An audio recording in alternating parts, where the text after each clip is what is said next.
Hello ಎಲ್ಲರಿಗೂ welcome back to my channel editor in blogs. ಎಲ್ಲರೂ ಹೇಗಿದ್ದೀರಾ ಫ್ರೆಂಡ್ಸ್? ಐ ಹೋಪ್ ಎಲ್ಲ ತುಂಬ ಚೆನ್ನಾಗಿದ್ದೀರಾ ಅಂತ ಅಂದ್ಕೊಂಡಿದ್ದೀನಿ. ನಾನು ಕೂಡ ತುಂಬಾ ಚೆನ್ನಾಗಿದ್ದೀನಿ. ಇವತ್ತು ನಾನು ತುಂಬ ದಿನ ಆದಮೇಲೆ ರೆಸಿಪಿನ ಶೂಟ್ ಮಾಡ್ತಾ ಇದ್ದೀನಿ. ಇವತ್ತು ಸಮ್ಮರ್ ಸ್ಪೆಷಲ್ ಆಗಿರುವಂತಹ ಮ್ಯಾಂಗೋದಲ್ಲಿ ಈ ರೆಸಿಪಿನ ಮಾಡ್ತಾ ಇದ್ದೀನಿ. ಈಗ ಮ್ಯಾಂಗೋ ಸೀಸನ್ ಆಗಿರೋದ್ರಿಂದ ಈ ರೆಸಿಪಿನ ಒಂದ್ಸತಿನಾದರೂ ಟ್ರೈ ಮಾಡಿ ತಿಂದು ನೋಡಿ. ಸೂಪರ್ ಆಗಿರುತ್ತೆ. ಹಾಗೆ ಇದು ಇನ್ಸ್ಟಾಗ್ರಾಮಲ್ಲಿ ಮೋಸ್ಟ್ ಟ್ರೆಂಡಿಂಗ್ ರೆಸಿಪಿ ಅಂತಲೇ ತಿಳಿಸ್ಬೋದು ನಾನು ನಿಮಗೆ. ಅದೇನಪ್ಪ ಅಂತಂದರೆ ಮ್ಯಾಂಗೋ ಪುಡಿಂಗ್. ತುಂಬ ಈಸಿಯಾಗಿ ಮನೆಯಲ್ಲೇ ಇರುವಂತಹ ಕೆಲವು ಇಂಗ್ರೀಡಿಯೆಂಟ್ಸ್ಗಳಿಂದ ಈ ಪುಡಿಂಗ್ ರೆಸಿಪಿನ ನೀವು ಮಾಡ್ಕೊಂಡು ತಿನ್ಬೋದು. ತುಂಬ ರುಚಿಯಾಗಿರುತ್ತೆ. ಹಾಗೆ ಮಾಡೋದು ಕೂಡ ತುಂಬ ಸಿಂಪಲ್ಲು. ಹಾಗಾದರೆ ಹೇಗೆ ಮಾಡೋದು ಅಂತ ನೋಡ್ಕೊಂಬರೋಕ್ಕಿಂತ ಮುಂಚೆ ಇನ್ನೂ ಯಾರೆಲ್ಲ ನನ್ನ ಚಾನಲ್ ಸಬ್ಸ್ಕ್ರೈಬ್ ಮಾಡಿದರೆ ನೋಡ್ತಾ ಇದ್ದೀರೋ ಸಬ್ಸ್ಕ್ರೈಬ್ ಮಾಡ್ಕೊಂಡು ನೋಡಿ. ಹಾಗೆ ಈ ರೆಸಿಪಿ ನಿಮ್ಗೆ ಇಷ್ಟ ಆದರೆ ಒಂದು ಲೈಕ್ ಸಹ ಕೊಟ್ಟು ನನ್ನ ಚಾನಲ್ಗೆ ಸಪೋರ್ಟ್ ಮಾಡಿ ಅಂತ ಹೇಳ್ತಾ ಬನ್ನಿ ಈ ರೆಸಿಪಿಯಲ್ಲಿ ಹೋಗೋಣ. ಹಾಗೆ ನಿಮಗೆ ಫಸ್ಟು ಮಾವಿನ ಹಣ್ಣನ್ನ ಚೆನ್ನಾಗಿ ತೊಳ್ಕೊಂಡಿದ್ದೀನಿ. ತೊಳೆದಾದ್ಮೇಲೆ ಇದನ್ನು ಸಿಪ್ಪೆ ತೆಗೆದು ಇವಾಗ ಕಟ್ ಮಾಡ್ಕೊತಾ ಇದ್ದೀನಿ. ನೋಡಿ, ಸಿಪ್ಪೆನ ತೆಗೆದ್ಬಿಟ್ಟು ಒಳಗುಳ್ದು ಇರುತ್ತಲ್ಲ ಅದನ್ನೆಲ್ಲ ನಾವು ಇವಾಗ ಕಟ್ ಮಾಡ್ಕೊಳ್ಳೋಣ. ಫಸ್ಟು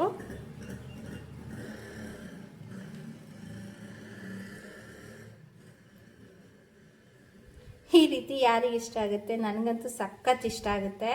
ಈ ರೀತಿ ಮಾಡಿಕೊಂಡು ಮಾವಿನ ಹಣ್ಣನ್ನ ತಿನ್ನೋದು ಅಂತಂದರೆ ಸಖತ್ ಇಷ್ಟ ಆಗುತ್ತೆ. ಇವಾಗ ಇದನ್ನು ನಾನು ಒಂದು ಮಿಕ್ಸಿ ಜಾರ್ಗೆ ಹಾಕ್ಕೊತಾ ಇದ್ದೀನಿ. ಇದನ್ನೆಲ್ಲ ಮಿಕ್ಸಿ ಜಾರ್ಗೆ ಹಾಕ್ಕೊಂಬಿಡೋಣ.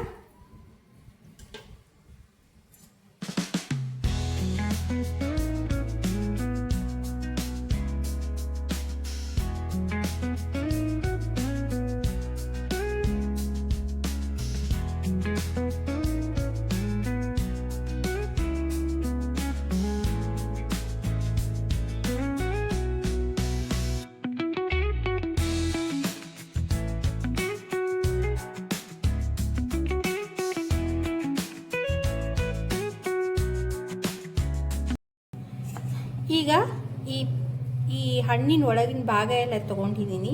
ಇವಾಗ ಇದಕ್ಕೆ ನಾವು ಮಿಕ್ಸಿ ಮಾಡ್ಕೊಳ್ಳೋಕ್ಕೆ ಇಲ್ಲಿ ಅರ್ಧ ಕಪ್ಪಷ್ಟು ನಾನು ಸಕ್ಕರೆನ ಬಳಸ್ಕೊತಾ ಇದ್ದೀನಿ. ನೀವು ಸ್ವಲ್ಪ ಸ್ವೀಟ್ ಕಮ್ಮಿ ತಿನ್ನೋರಿದ್ರೆ ಇನ್ನೂ ಸ್ವಲ್ಪ ಕಮ್ಮಿ ಬಳಸ್ಕೋಬೋದು. ಹಾಗೆ ನಾನಿಲ್ಲಿ 1.5 ಕಪ್ಪಷ್ಟು ಹಾಲು ಕೂಡ ಹಾಕ್ಕೊತಾ ಇದ್ದೀನಿ. ನೋಡಿ, ಇನ್ನೊಂದು ಅರ್ಧ ಕಪ್ಪಷ್ಟು ಹಾಲು ಹಾಕ್ಕೊತಾ ಇದ್ದೀನಿ. ಇದನ್ನೆಲ್ಲ ಇವಾಗ ಚೆನ್ನಾಗಿ ನುಣ್ಣಗೆ ರುಬ್ಕೊಂಬರೋಣ. ಈಗ ನಾನು ರುಬ್ಕೊಂಬಂದಿದ್ದೀನಿ. ನೋಡಿ, ಇಷ್ಟು ಚೆನ್ನಾಗಿ ರುಬ್ಕೊಂಬಂದ್ರೆ ಈಗಾಗುತ್ತೆ, ಚೆನ್ನಾಗಿರುತ್ತೆ. ಕಲರ್ ಕೂಡ ನೋಡಿ ಎಷ್ಟು ಚೆನ್ನಾಗಿ ಬಂದಿದೆ. ನಾನಿವಾಗ ಒಂದು ಕಡಾಯಿ ಇಟ್ಕೊಂಡಿದ್ದೀನಿ. ಆ ಕಡಾಯಿಗೆ ನಾನಿವಾಗ ಈ ಪ್ಯೂರಿನೆಲ್ಲ ಹಾಕ್ತಾ ಇದ್ದೀನಿ. ಸರಿ, ಮೀಡಿಯಂ ಫ್ಲೇಮಲ್ಲೇ ಈ ರೀತಿಯಾಗಿ ಬೇಯಿಸ್ಕೋಬೇಕಾಗುತ್ತೆ ನೀವು.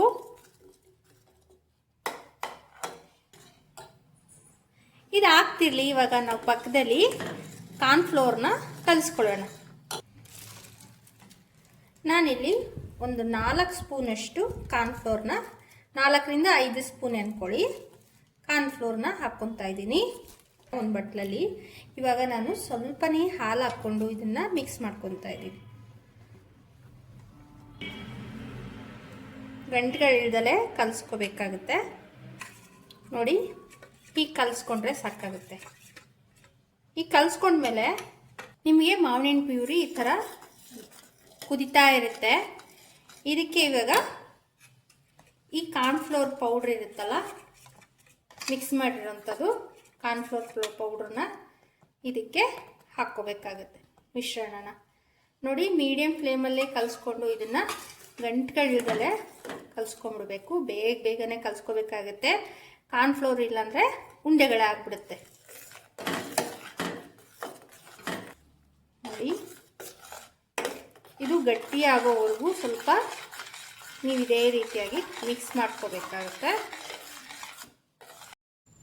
ಈ ರೀತಿಯಾಗಿ ಗಟ್ಟಿ ಆಗ್ತಾ ಬರುತ್ತೆ.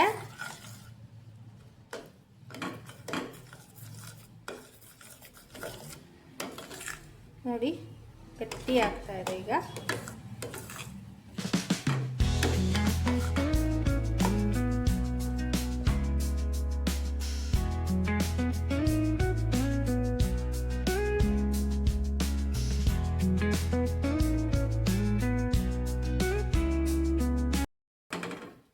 ಇಲ್ಲಿ ನೋಡಿ, ಇದು ಇವಾಗ ಆಗಿದೆ.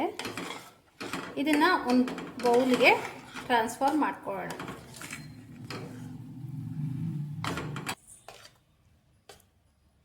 ಇದನ್ನು ಹಾಕೋಣ.